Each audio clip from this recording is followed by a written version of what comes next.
বছর ভাইয়ের সন্তানও তাকে আগলে রাখছেন, কোনো কিছুর কমতি নেই। যদি মানুষ পায়ে হাত দিয়ে সালাম করা জায়েজ হতো তো সারাক্ষণ সারা জীবন এই দুটো মানুষের পা জড়িয়ে ধরে শুকরিয়া আদায় করতেন, কিন্তু সেটা তো জায়েজ না। তাই তিনি প্রতি ওয়াক্তে মহান আল্লাহ তাআলার কাছে দু হাত তুলে শুকরিয়া আদায় করেন এবং ওনাদের জন্য হাজার বছরের হায়াত চেয়ে মোনাজাত করেন। তিনজা আবার সেখান থেকে প্রস্থান করলেন। এরপর ছোটদের সকলকে সালামি দিলেন। তুষার, তুহিন সবাইকে দিল। তুষার আগে বৃষ্টিকে ঘর থেকে সালামি দিয়ে এসেছিল। এই সালামি নিতে গিয়ে বাঁধলো এক চালান শিশির আর কুয়াশার মধ্যে, কিন্তু বেশিক্ষণ তা টিকল না। এমনিতে নামাজ টাইম, তার উপর চাচুরা আছেন। কুয়াশা ভেঙচি দিয়ে উপরে পথ ধরল। সকলে বেরিয়ে গেল একসাথে নামাজের জন্য। দুপুর 2টো। এই সময় জাকিয়া বেগম ভাই বোনের ছেলে মেয়েরা এলো। জাকিয়া বেগমের 2 ভাই ও 1 বোন আছে। ছোট অর্থাৎ শিশিরের ছোট মামার 2 ছেলে এবং খালার 2 ছেলে ও 1 মেয়ে এসেছে। শিশিরের খালার আরও একটা ছেলে আছে, তার বিয়ে হয়ে গেছে, সে আসবে একেবারে বিয়েতে। বড় ভাই অর্থাৎ বড় মামার 1 ছেলে 1 মেয়ে, তাদের বিয়ে হয়ে গেছে। জাকিয়ার ভাই বোনরা আগামীকাল আসবেন। জাকিয়ার মা বাবা বেঁচে নেই। আম্বিয়া বেগমেরও মা বাবা নেই। তার বোন আগামীকাল ভাইয়ের ওখানে যাবেন, এরপর 2 দিন থেকে এখানে আসবেন। আর এদিকে আজমিরা বেগমের তো মা বাবা নেই, তার উপর বোনেরাও কোনো সম্পর্ক রাখেননি। তিনি আর কাকে দাওয়াত করবেন? তবুও বিয়ের দাওয়াত করেছেন, বলেছেন আসবে না। হতভাগা কপাল তার। এসব মনে করে মনটা বিষিয়ে উঠলেও সংসারে সকলের কথা মনে করে তিনি নিজেকে দমিয়ে নেন। কাজিনগুলো এসে বাড়িতে হই হুল্লোড় বাঁধিয়ে দিল। কুয়াশা ঘরে ছিল, সে বেরিয়ে এসে সবাইকে পেয়ে বেশ খুশি হয়ে গেল। জাকিয়া বেগমের বোনের মেয়েটা ক্লাস 10-এ পড়ে, এবার এসএসসি দিবে, নাম শশী, বেশ চঞ্চল মেয়েটা, কুয়াশার খুবই ভক্ত। শশী কুয়াশাকে নামতে দেখে দৌড়ে গিয়ে বুবু বলে আষ্টে পিষ্টে জড়িয়ে ধরল। কুয়াশা ধরল, ভালো মন্দ জিজ্ঞাসা করলো। চারিদিকে চোখ বুলালো শশী, কাঙ্ক্ষিত দুটো মানুষকে খুঁজতে চোখ বুলালো, কিন্তু পেল না এখানে। এরই মাঝে দেখলো শিশির আসতে। সে বাইরে ছিল, যেখানে কোরবানির কাজ চলছে। শিশিরকে আসতে দেখে মৃদু চেঁচিয়ে ডাকলো, শিশির ভাইয়া। শিশিরের শরীর আপাতত নোংরা। শিশির শশীকে দেখে চোখ মুখ উজ্জ্বল করে হেসে উঠল। শশী দৌড়ে গিয়ে কেবলই ধরতে যাবে, তখন শিশির বলল, এই আমার শরীর নোংরা, ধরিস না। শশী তাকিয়ে দেখলো হাতে টি-শার্টে রক্তের ছাপ। শশী বলল, তোমাকে দেখে মনে হচ্ছে তুমি একাই সব কাজ করে আসলে, লাইক কসাই। কুয়াশা তা শুনে ফিক করে হেসে দিল। শশীও হেসে ফেলল। শিশির চোখ গরম করে কুয়াশার দিকে তাকালো। কুয়াশা একটু শিক্ষা দেবার জন্য ওর দিকে তেড়ে গেল। উদ্দেশ্য ওকে ওই নোংরা হাতে ধরে ওকেও নোংরা করে দিবে। কুয়াশা মাত্রই গোসল করে শুধু ড্রেসটা পরেছে, চুল থেকে টপ টপ করে এখনো পানি পড়ছে। শিশির বলল, তোর হাসি বের করছি আমি, ওয়েট। এই বুনল দেখ, একদম আমায় ছুবি না, কেবল গোসল করলাম আমি। এই বলে দৌড়াতে লাগলো বসার ঘর জুড়ে। শিশির তো এবার আরো রেগে গেল তুই শুনে। বাড়িতে মেহমান ভর্তি, আর এই গোবর ঠাসার ভাষার কি অবস্থা। এখানে বড়রা তুষার, তুহিন, নিহার, হিমেল, অয়ন কেউই নেই আপাতত। তারা সব বাহিরে কোরবানির কাছে। শুধু জাকিয়া, আম্বিয়া আর আজমিরা আছেন, তারাও চলে গেলেন কাজে। এবার এরা করুক মারামারি, এসব দেখে দেখে চোখে ঘুম ধরে যাচ্ছে। শিশির কুয়াশার দৌড়াদৌড়ির মাঝে নিহার এলো, সাথে হিমেল। ওদের ওভাবে দৌড়াতে দেখে ভিতরে এসে থামলো ঠিক শশীর পাশে। শশীকে নিহার এখনো খেয়াল করেনি, তার নজর শিশির কুয়াশার দিকে। এদিকে শশী পাশে কারো উপস্থিতি টের পেয়ে তাকালো, দেখলো সেই আরেকজন কাঙ্ক্ষিত ব্যক্তি। মনটা নেচে উঠলো, এই মানুষটাকে দেখার জন্য তো এত জলদি এখানে আসার বায়না। মুগ্ধ নয়নে শশী তাকিয়ে রইল। তাকিয়ে থেকে দৃষ্টি প্রাণ সব জুড়িয়ে নিল। নিহার শশীর পাশে থেকে চেঁচিয়ে বলল, আরে করছিস কি তোরা? পড়ে যাবি তো কুসু। তোমার ভাইয়াকে বলো আমাকে না ছুটে, বুনলের বাচ্চা আমাকে নোংরা মাখাবে বলছে। এই ফাজিল দুইটাকে নিয়ে আর পারি না। শশী তা শুনে পাশ থেকে বলল, এদের মাঝে নির্ঘাত কিছু আছে, এরা যেমন নিজেদেরকে দেখায় তেমনটা না। কথাটা নিহারের কানে যেতেই পাশ ফিরে চাইল। শশীকে দেখে অবাক হয়ে হেসে বলল, আরে শশী, তুমি কখন এলে? আমি তোমাকে তো খেয়ালই করিনি। তা করবেন কেন, আমাকে তো আপনার চোখেই পড়ে না।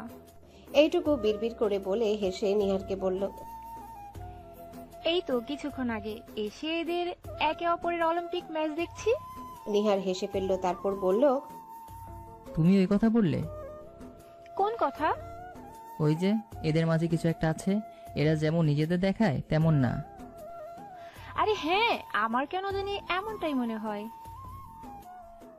ইসরে পাকা একটা মেয়ে। নিহার বিড়বিড় করে কথাটা বলল, তারপর বলল, না কিছু নেই, এরা একে অপরের জন্মের শত্রু। এদের মাঝে কিছু না থাকলেও ভবিষ্যতে কিছু একটা হবার চান্স নির্ঘাত আছে। আমি হলফ করে বলতে পারি এটা।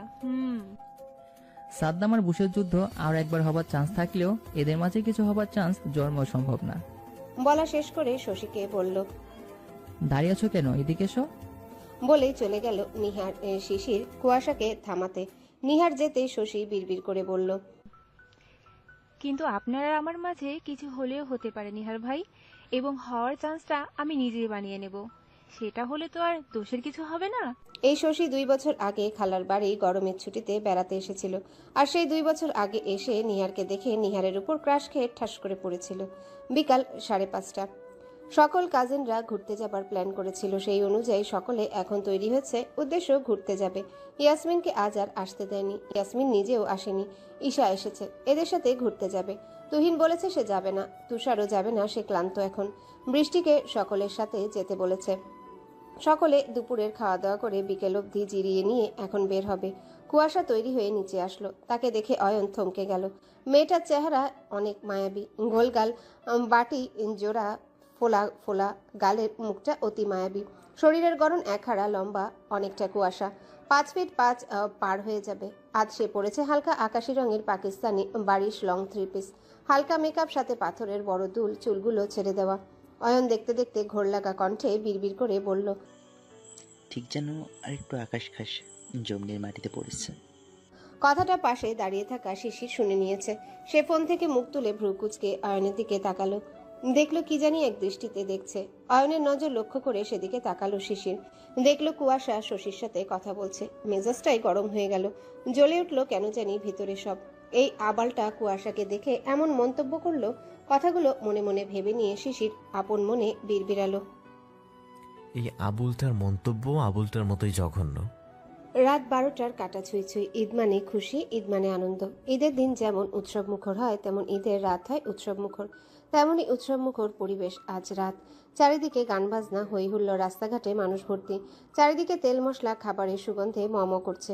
এতটা রাত হয়ে গেছে তবুও যেন মনে হচ্ছে না রাত 12টা ইতিমধ্যে। সকলে আত্মীয় স্বজন, পরিবারের লোকজন নিয়ে ঘোরাঘুরি করছে। বিনোদনের জায়গাগুলোতে ঈদের সপ্তাহখানেক তো পা ফেলার মতো জায়গায় পাওয়া যায় না। এই রাতে গান বাজনা সহ বাজি ফাটাচ্ছে বাচ্চারা। তরুণরা বন্ধু বান্ধব নিয়ে ঈদের আনন্দ উপভোগ করছে সব। শিশিররা রাত 11টার পরে বাড়িতে এসেছে। ঈশাকে দিয়ে এসেছে বাড়িতে। তারা বিভিন্ন জায়গায় ঘোরাঘুরি করে খাওয়া দাওয়া করে তবেই বাড়িতে এসেছে।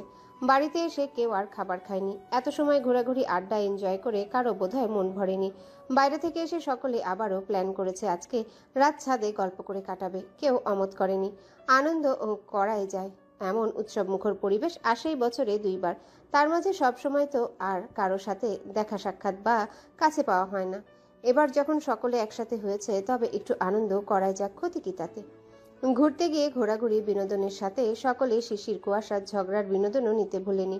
আসল বিনোদন ওরাই দিয়েছে। যেই কয় ঘন্টা ঘুরেছে তার থেকে বেশি মিনিট তারা বোধহয় ঝগড়া করেছে। পান থেকে চুন খসলেই ঝগড়া। চুলোচুলিটা অবশ্য হয়নি রাস্তায়। আর অয়ন সবসময় কুয়াশার পিছন পিছন ঘুরেছে। এত এত আদিক্ষেতা দেখিয়েছে রীতিমতো কুয়াশা বিরক্ত। আসলে ছেলেদের এতটা গায়ে পড়া স্বভাবও মানায় না। ছেলেরা হবে স্ট্রং পার্সোনালিটি, ছ্যাঁচড়া টাইপ কেন হবে? এই প্রকৃতির ছেলেদের জাস্ট অসহ্য লাগে কুয়াশার ভাষায় ফেবিকল টাইপ। তবে প্রেমে পড়লে একটু আধটু ছ্যাঁচড়া হতেও হয়, নয়তো ভালোবাসার মানুষটা হাতছাড়া হয়ে যায়। পিছন পিছন ঘুরে ঘুরে যদি ভালোবাসায় জাহির করতে না পারে তবে সেটা কিসের ভালোবাসা? ভালোবাসার প্রমাণ করতে একটু আধটু ছ্যাঁচড়া হওয়াই যায়, তাতে ক্ষতি কি? প্ল্যান অনুযায়ী সকলে ফ্রেশ হয়ে ছাদে চলে এসেছে। বড়রা সকলে ক্লান্ত থাকায় শুয়ে পড়েছে। বৃষ্টি মাদুর এনে বিছিয়ে দিল। সে তুষারকেও ধরে এনেছে। এবার তুষার কাজ করে বিকেলে ঘুমিয়ে সন্ধ্যার আগে উঠে নামাজ পড়ে তার বন্ধুদের সাথে ঘুরতে গেছিল। এরপর বৃষ্টিরা আসার পর এসেছে। মূলত বৃষ্টি কল করে ধরে এনেছে বেচারাকে। ঈদের দিন বাড়িতে এত এত মেহমান থাকতে বাইরে কি? এছাড়া ঘরে বউ আছে, সে ছেলে বাইরে কেন থাকবে? তাই বৃষ্টি ধরে এনেছে। তুষারও বউয়ের জেদকে প্রাধান্য দিয়ে চলে এসেছে। সকলে একজোট হয়ে বড় মাদুর এনে বিছিয়ে কিছু বালিশও আনলো। ছাদে শুধু লাইটিং এর মৃদু টিমটিমে আলো জ্বলছে, সাথে খোলা আকাশে চাঁদের আলোয় চারিদিকে আলো আধারি করে রেখেছে। বৃষ্টি, কুয়াশা, শশী, অনি 4 জন 2 হাতে করে 8টা বালিশ আনলো। 8টা বালিশ যার যার প্রয়োজন পড়লো নিয়ে নিল। একটা বালিশ কুয়াশা নিয়েছে, আরগুলো সব দখল। কুয়াশা বালিশটা নিয়ে মাত্রই ছাদের রেলিংয়ের সাথে হেলে বসেছে, আর ঠিক সেই সময় শিশির এসে কুয়াশার পিঠের পেছন থেকে টান দিয়ে বালিশটা নিয়ে গেল। হয়ে গেল, শুরু হলো তাদের যুদ্ধ। এরা একজন আরেকজনকে শুধু নাড়তে যেটুকু সময় লাগে, কিন্তু চুলোচুলি বাঁধতে দেরি হয় না। শিশির এতক্ষণ অন্য পাশে রিজভির সাথে কথা বলছিল। আজ রিজভির শিশিরদের এখানে আসার কথা ছিল, কিন্তু সে আসতে পারেনি। তার বড় বোনের ওখানে যেতে হয়েছে তাকে। জানিয়েছে একেবারে বুধবার আসবে। কথা শেষ করে কুয়াশার থেকে বালিশটা কেড়ে নিয়ে শুয়ে পড়ল। শুলোতে শুলো একদম। কুয়াশা যেখানে হেলান দিয়ে বসেছে তার বাম পাশে, ডান পাশে শশী বসেছে, শশীর পাশে নিহার, আর ওদের চারজনের সামনে এবং পাশে সকলে গোল হয়ে বসেছে। অয়ন নিচে ছিল মাত্র এলো, এসে দেখলো কুয়াশার পাশে বসার জন্য আর জায়গা নেই। সে চেয়েছিল কুয়াশার পাশে বসে আড্ডা দেবে, কিন্তু হলো কই আর। শশীর ভাই মিহির বলল, শিশির ভাইয়া, তোমরা আবার শুরু করবা? প্লিজ আমাদেরকে আড্ডা দিতে দাও। সারা রাস্তা তোমাদের টম এন্ড জেরি বাস্তবাসন দেখছি, এখন আর শুরু হলো না। কে শুনে কার কথা? কুয়াশা মিহিরের কথা পাত্তা না দিয়ে বলল, এই তুমি আমার বালিশ কেন নিলে? আবার আমার বালিশ নিয়ে আমারই পাশে শুলে। এই বলে শিশিরের মাথার নিচ থেকে বালিশ টানতে লাগলো। আবারও বলল, বালিশ দাও আর উঠো আমার পাশ থেকে, সরো এখান থেকে। কুয়াশা টেনেও বালিশ নিতে পারছে না। এ ছেলের শরীরে এত জোর কেন? শিশির বলল, এই কানি, দেখছিস না কোথাও জায়গা নেই? আর আমার এখন বসে থাকতে ইচ্ছে করছে না। এখানে শোবার মতো পেলাম তাই শুলাম, তা না ছেড়ে তোর মতো গোবর ঠাসার কাছে বসতে শুতে আমার বইয়ে গেছে। মরে যাচ্ছি না আমি। আর রইল কথা বালিশের, তোর নাম আছে এতে, পারলে নিয়ে দেখা। কুয়াশা বালিশ যেমন তেমন ওকে যে দুর্গন্ধযুক্ত বলল, এতেই ও রেগে মেগে আগুন হয়ে উঠল। মুখ তার আগুনে শিখার ন্যায় জলজল করছে। বলল, দেখ বুনল, তোর মতো নিজেকে সবসময় দুর্গন্ধ বানিয়ে ঘুরি না আমি, বুঝলি? আমাকে দুর্গন্ধ বলার আগে নিজের শরীরের গন্ধ শুক। দুর্গন্ধের তার কাছে টিকতেই পারছি না। ওট ওট ওট বলছি। শিশির এবার দাবানলের ন্যায় জ্বলে উঠল। কত বড় কথা! তার শরীরে দুর্গন্ধ?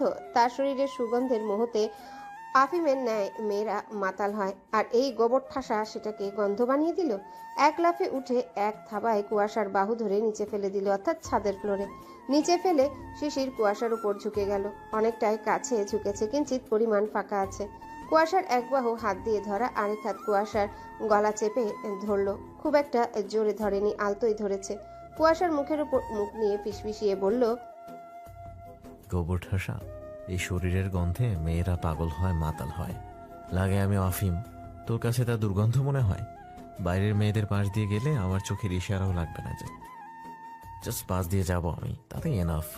আর বাইরের মেয়েদের কথা বাদই দিলাম, তোর চোখের সামনে এই অনেকেই দেখ না সারাদিন আমার শরীরের ঘ্রাণে মিশে থাকতে চায়, সেখানে তোর এত বড় কথার সাহস কোত্থেকে আসে? শিশিরের বাঘের মতো থাবা দিয়ে ধরা থেকে শেষ বেলা শিশিরের বাঘের মতো থাবা দিয়ে ধরা থেকে শেষ বলা কথা অবধি এতটাই দ্রুত হলো যে উপস্থিত সবাই হাতও হয়েছে, সাথে ভরকেও গেছে।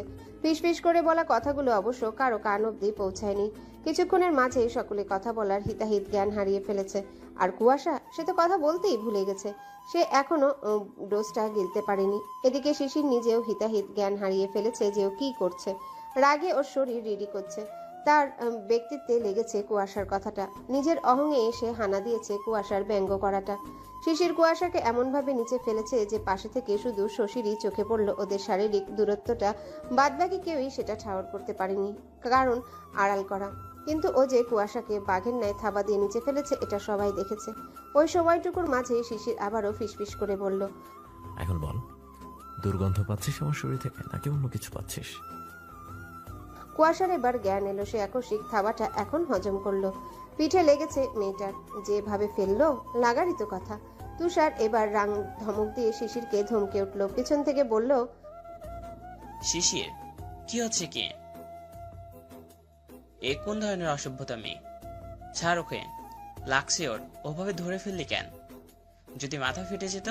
ফাজলামের একটা লিমিট থাকে শিশির, ওকে ছাড়। ভাইয়ের ধমক খেয়ে শিশির এবার কুয়াশার আতঙ্কিত মাখা চেহারার দিকে তাকালো। ছাদের লাইটিং এর মৃদু আলো ও জ্যোৎস্নার আলো মিলিয়ে কুয়াশার আতঙ্কিত চেহারা অতি কাছে থেকে স্পষ্ট দেখতে পেল। এতটা কাছে আবারও না চাইতে চলে এলো। উফ! শিশির সাথে সাথে ছেড়ে দিল কুয়াশাকে। মেজাজটা ভেতর থেকে গরম হলো। যত চাচ্ছে কাছে না যেতে তত কাছে চলে আসছে। শিশির আমতা আমতা করে বলল, আমি অমন করে ধরতে চাইনি, মাথা গরম হয়ে গেছিল। তোদের এই মারামারি কি বন্ধ করবি? এগুলো কোন সময় না বড় ছোট কোনো ক্ষতি হয়। বড় হচ্ছিস, ছোট আছিস এখনো। তুষারের কথায় প্রত্যুত্তর করলো না শিশির। কুয়াশা এখনো ঘোরের মধ্যে। শিশিরের ওরকম ধরে নিচে ফেলার জন্য যতখানি না পিঠে লেগেছে, তার থেকে শিশিরের কথাগুলো খুবই অদ্ভুত লেগেছে। আর কোনো কথা বলল না কেউ এ নিয়ে। আস্তে আস্তে সকলে নানান বিষয় নিয়ে আড্ডাতে মাতল। তুষার বৃষ্টির কোলের উপর মাথা দিয়ে শুয়ে ঘুমিয়ে গেছে গল্প শুনতে শুনতে। বেচারা বউয়ের শুধু মন রাখতে এসেছিল, এখন সবার গল্প শুনতে শুনতে ঘুমে তলিয়ে গেছে। শিশির কুয়াশার পাশে শুয়ে ফোন টিপছে। তুহিন আসেনি এখনো। এই আসরে শশী আর কুয়াশার কণ্ঠই বেশি শোনা যাচ্ছে। গল্পে গল্পে রাত 1:30 বেজে গেছে। হিমেল ঘুমিয়ে গেছে। শশীর কথার ঝুলি ফুরিয়ে সে এখন রেলিংয়ের সাথে হেলান দিয়ে ঢুলছে। বৃষ্টি, অনিক, কুয়াশা, অয়ন, নিহার, মিহির আর শিশিরের 2 মামাতো ভাই সাবিব গল্প করছে এখনো। শিশির মাঝে মাঝে কথা বলছে। এমন সময় শশী ঘুমে বিভোর হয়ে নিহারের বুকের উপর এসে পড়ল। কারণ নিহার কাত হয়ে শশীর দিকে ছিল। চমকে নিহার তাকালো, দেখলো শশী ঘুম। বৃষ্টি বলল, মেয়েটা ঘুমিয়ে গেছে। ও তো বাড়িতে এত রাত কখনোই জাগে না। আচ্ছা ঘুমুক, সমস্যা নেই। বলে নিহার কি মনে করে যেন আলতো করে শশীর মাথাটা নিজের কোলের উপর নিল, নয়তো ওর ঘাড় ব্যথা হতো। শশীর ঘুম ভেঙে গেল। পিটপিট করে তাকিয়ে বোঝার চেষ্টা করলো সে কোথায়। যখন বুঝলো সে তার প্রিয় মানুষের কোলের উপর, তখন মনটা নেচে উঠল। সাথে সাথে চোখ বন্ধ করে নিল। এই চোখ দুনিয়া উল্টে গেলেও সকালের আগে খুলবে না সে, এভাবে রাত কাবার করবে। একসময় কুয়াশার চোখেও ঘুম এসে হানা দিল। ঘুমে তার চোখ বুজে আসছে। উপস্থিত কারো কথায় আর ধারণ করতে পারছে না তার মস্তিষ্ক ঘুমের প্রভাবে। মস্তিষ্ক তার গল্পের থেকে ঘুমকেই বেশি প্রাধান্য দিতে বলছে, তাই সে ঘুমকেই প্রাধান্য দিল। হেলান দিয়ে ঘুমে তলিয়ে গেল। বৃষ্টিরা গল্পে মগ্ন থাকায় দেখলো না কে কে জেগে আছে আর কে ঘুমিয়ে গেছে। কুয়াশা গভীর ঘুমে চলে গেলে একসময় সেও গড়িয়ে শিশিরের বুকের উপর পড়ল। শিশির হেলান দিয়ে ফোন টিপছিল। শুয়ে থেকে পিঠ লেগে গেছিল বলে বুকের উপর ধারাম দিয়ে কিছু পড়তে দেখে ভড়কে গেল। তারপর দেখলো এ আর কেউ না, তার ভাষায় গোবর ঠাসা। কুয়াশা ঠাস করে পড়াতে ঘুম হালকা হয়ে গেল, কিন্তু পুরোপুরি কাটলো না। শিশির কুয়াশার মাথা ধরে জোরে ধাক্কা দিয়ে বলল, এই আমার বুক কি তোর বালিশ মনে হচ্ছে নাকি বিছানা? ওঠ। কুয়াশার ঘুমটা গেল ভেঙে। ধরফর করে উঠে বসলো। সদ্য হানা দেওয়া ঘুমটা ভেঙে যাওয়াতে বেজায় বিরক্ত হলো সে। মুড়ুকুচকে বলল, নিজেকে কি ভাবিস বলতো? গলা চুলকানোর গোডাউন একটা। সাদি কি আর বুনল বলি তোকে? এই বলে বিড়বিড় করে বলল। ঘুমটাই দিল ভেঙে। এদিকে শিশির রাগ নিয়ে মারল চাটি কুয়াশার মাথার উপর, বলল, তুই তুকারি করবি তো দেব একদম আছড়ে ছাদের নিচে। যারা জেগে আছে তারা কপাল চাপড়ে মাথায় হাত দিয়ে বসে আছে। এদের কিসে লাড়া দেয় সারাক্ষণ? শয়তানে নাকি অন্য কিছুতে কে জানে। চলো সব ঘরে গিয়ে শুবে। সবাই ঘুমিয়ে যাচ্ছ, আর থাকতে হবে না। ওঠো ওঠো। সকলে সম্মতি দিয়ে উঠে পড়ল একে একে। কুয়াশা ঢুলতে ঢুলতে উঠল। বৃষ্টি তুষারকে ডেকে তুলল, কিন্তু কথা হচ্ছে এখন এই মরার মতো ঘুমালি শশীকে কে তুলবে? নিহার সহ সকলে হাজার ডাক দিয়েও তুলতে পারল না। মিহি জানালো এর ঘুম অতি গাঢ়, কিন্তু বান্দা এত ডাক দিয়ে উঠছে না কেন? উপায় না পেয়ে কুয়াশা বলল, ওকে কোলে করে কেউ দিয়ে আসো। কথা হচ্ছে কোলে নেবে তো ঠিক আছে, কিন্তু নেবেটাকে? মিহির কুয়াশার 1 বছরের বড়, অনেকটাই ছোট। তার উপর শরীর স্বাস্থ্য তেমন হয়ে ওঠেনি সেই হিসেবে। সে শশীকে কোলে নিয়ে ছাদের সিঁড়ি ভেঙে নামতে পারবে না, এমনটাই জানালো। আর তুষার ঘুমে এখনো ঢুলছে। সাবিব নিতে পারবে না বলে দিল।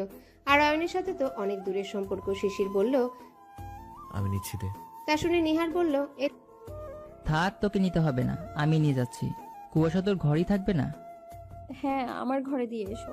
এদিকে নিহারের কথায় শশীর ঘুমের মাঝেও মনে হলো ঠোঁটে হাসি ফুটলো, কিন্তু কেউ সেটা খেয়াল করলো না। এই মেয়ে যে ড্রামা করছে সেটা সকলে যদি একবার জানতো। শেষমেশ নিহারই কোলে তুলে নিল শশীকে।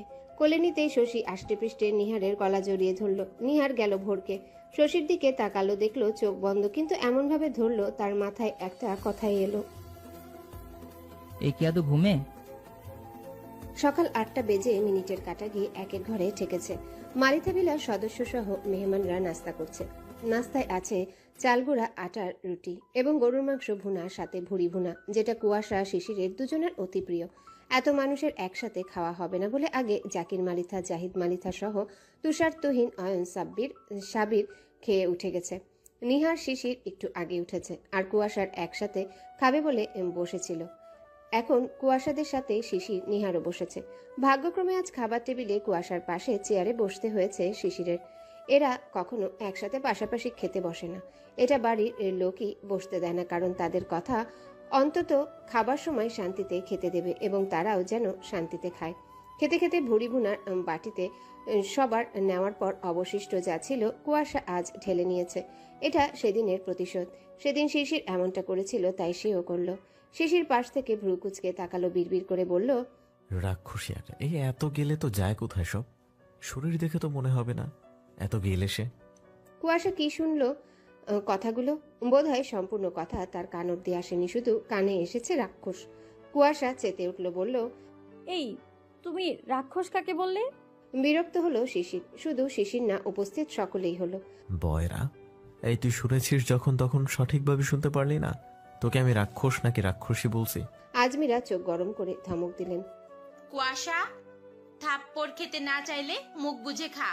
কুয়াশা কটমটিয়ে শিশিরের দিকে তাকিয়ে খাওয়া ধরল। শিশিরও তাকানো পাত্তা না দিয়ে খেতে লাগলো। খেতে খেতে শশী বলল, উফ খালামণি, রান্নাটা এত টেস্টি হয়েছে বলার মতো না। আমার তো শুধু খেয়ে যেতে ইচ্ছে করছে, কিন্তু আফসোস আমার পেট তো এত বড় না। শেষ কথাটা এমন ভাবে বলল সকলে শব্দ করে হেসে ফেলল। জাকিয়া বেগম বললেন, পেট ভরে খা, আর যখনই খিদে লাগবে এসে খেয়ে নিতি। তোর শরীরের যে অবস্থা, আর পারলে অনুষ্ঠানের পরও থেকে যাবি কিছুদিন, তাহলে মন ভরে খেতে পারবি। না খালামণি, আব্বু রাখবে না। এবার সামনে এসিসি আছে, আব্বু তো এত জলদি আসতেই দিবে না। আমি তো জোর করে এসেছি। শেষ কথাটা সামনে থাকা নিহারের দিকে তাকিয়ে বলল। বৃষ্টি বলল, তো কি হয়েছে? পরীক্ষার অনেক দেরি, থেকে যেও। আবার কবে না কবে আসবে, আমি খালামণি খালুকে বলবো তোমাকে রেখে যেতে। শশী যেন এরকম কিছু একটাই শুনতে চাইছিল। সে খুশি হয়ে বলল, আচ্ছা বলে দেখো, থাকতে দিলে আমার আপত্তি নেই। মিহির ফোরন কেটে বলল, হ্যাঁ, আপনি তো শুধু পড়াশোনা ফাঁকি দিতে পারলেই বাঁচেন। ডাব্বা, মা, রবি, দেখিস। তোকে এত চিন্তা করে মাথা নষ্ট করতে কে বলেছে ভাইয়া? এই খাওয়ার সময় এত কথা না বলে চুপচাপ খা। কেউ আর কথা বলল না, চুপচাপ খেয়ে দিয়ে উঠে পড়ল। খেয়ে সকলে সোফায় বসলো, বিশ্রাম নিতে, সাথে টুকটাক আড্ডা চালিয়ে গেল। এর মাঝে বাইরে থেকে একজন এসে জানালো ডেকোরেশনের লোক এসেছে। সেখানে তুষার আর তুহিন উঠে কথা বলতে গেল। আজ থেকে মালিতা ভিলার ডেকোরেশনের কাজ চলবে, কারণ মাঝে আর 2 দিন আছে। বুধবার থেকে বিয়ের অনুষ্ঠান শুরু হয়ে যাবে। একটু পর শিশির আর নিহার উঠে গেল। তারা ডেকোরেশন কিভাবে হবে এবং কোথায় কি হবে সব ঠিক করে দিতে গেল। বেলা 10টা। বাড়িতে কারোর কাজ আপাতত নেই। আলসেমির সময় এটা। মেয়েরা একজোট হয়ে বৃষ্টির ঘরে তাদের মতো করে গল্প করছে, একে অপরের উপর শুয়ে শুয়ে। যার যার ঘরে বিশ্রাম করছেন। বিকালে ঈশা আসবে জানিয়েছে। এর মাঝে কুয়াশার ফোনে স্মৃতি কল দিল। স্মৃতির সাথে কুয়াশা কথা বলে ফোন রাখলো। স্মৃতি জানালো সে বৃহস্পতিবারে সকালে চলে আসবে। আড্ডার মাঝে শশী নেমে প্রয়োজনে বাহিরে গেল, কিন্তু বের হয়ে সামনে সিঁড়ি দিয়ে নিহারকে উঠতে দেখলো। ঠোঁটে দুষ্টুমির হাসি খেলে গেল তার। আশেপাশে চোখ বুলালো না, কেউ নেই। সে ঘরের সামনে থেকে কিছু কদম এগিয়ে গিয়ে ঠাস করে পড়ে গেল। পড়ে কাঁদতে লাগলো, পা ধরে গুনগুনিয়ে। একদম ড্রামা সিরিয়ালে যেমনটা হয় ঠিক তেমনি ভাবে নিহার শশীকে পড়তে দেখে আর কাঁদতে দেখে ছুটে এলো। এসে একের পর এক প্রশ্ন করতে লাগলো। কি হয়েছে শশী? পড়লি কিভাবে তুমি? কোথায় লেগেছে? অতিরিক্ত ব্যথা পেয়েছো? এমন সব প্রশ্ন করতে করতে শশীর সামনে হাঁটু মুড়িয়ে বসে শশীর ধরে রাখা পায়ে হাত দিল। কেঁপে উঠল শশী। এই বয়সেও এত ফিলিংস! যাই হোক, শশী কাঁদতে কাঁদতে বলল,